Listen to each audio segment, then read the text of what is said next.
উল্লাস করে বলেছিল যে এরা মাদ্রাসার ছাত্ররা রং মেখে এসেছিল, এই কথা কিন্তু বলেছিল। এখনো ভিডিও পাবেন ইউটিউবে। ঠিক একইভাবে মামুনুল হকের গ্রেপ্তারের পরে তখন তাদের চরিত্র নিয়ে প্রশ্ন তুলেছে। কিন্তু ইন্টারেস্টিং বিষয় হচ্ছে যারা এই তাদের চরিত্র নিয়ে সংসদে কথা বলেছেন তাদের চরিত্র যে কতখানি পরিষ্কার সেটা হচ্ছে দেশের মানুষ জানে। তো আমি যখন অন্যকে নিয়ে কথা বলবো আমার নিজের ব্যাকগ্রাউন্ডটা তো দেখতে হবে। যদিও আমি মনে করি পরিষ্কার ভাবে যে মামুনুল হকের সাথে যা হয়েছে এটা অবিচার, এটা অন্যায়, এবং এইটা হয়েছে এদেশের ইসলামপন্থীদেরকে রাজনৈতিকভাবে সাইজ করার জন্য।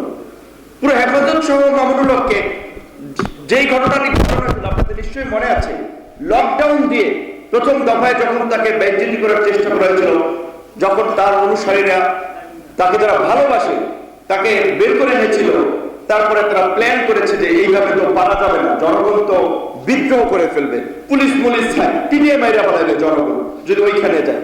কি করবে? লকডাউন দিয়ে আপনাদের মনে আছে মসজিদে নামাজ পড়ানো জামাত সীমিত করেছিল।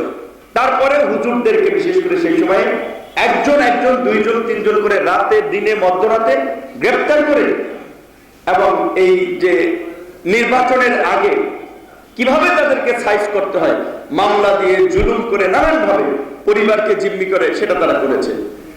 এখন তো আরেকটু পরিষ্কার হয়েছিল, দেখ সেই সময় অনেকে কথা বলে হেফাজতের বিষয় ছিল, ধর্মভিত্তিক কোন দল গোষ্ঠীর সংগঠন, এই যে কথা না বলা হলো। কিন্তু তার পরিণতিটা দেখেছেন না যে নির্বাচনের আগে বিএনপি জামাত সহ আমাদের ইনক্লুডিং 30,000 নেতা কর্মীকে জেলে রেখে নির্বাচন করেছে, এবং মন্ত্রীরা খুব গর্ব করে বলেছে যে এদেরকে যদি ভিতরে না রাখা হতো রাস্তায় গাড়ি চলতো না, নির্বাচন করতে পারতাম না। তো আমরা যখন একজনের বিপদ দেখে ভাববো বিপদ আমার উপর দিয়ে আসে নাই, কেউ রেহাই পাবেন না। যে যদি এলাকায় বালা মুসিবত আসে কেউ রেহাই পায় না, যেটা বলে যে নগর ঘুরিলে দেবালয় রক্ষা হয় না। যে কোনো প্রার্থনার জায়গা বলেন, সেটা আমার মসজিদ বলেন, মন্দির বলেন, প্যাগোডা বলেন, যদি এই নগরে আগুন লাগে ওই আগুনের আশপাশে যা থাকবে কিচ্ছু রেহাই পাবে না। দেশে এখন আগুন লাগছে, এই আগুন ভারতীয় আধিপত্যবাদের আগুন। এই আগুনের কেরোসিন হচ্ছে শেখ হাসিনার সরকার, এই কেরোসিন দিয়ে দাউ দাউ করে জ্বালিয়ে দিচ্ছে সবকিছু। আজকে পত্রিকায় দেখলাম, আপনি চিন্তা করেন, কচুরমুখী ভারত থেকে আসছে, কচুরমুখী 50 মেট্রিক টন নারিকেল ভারত থেকে আসছে।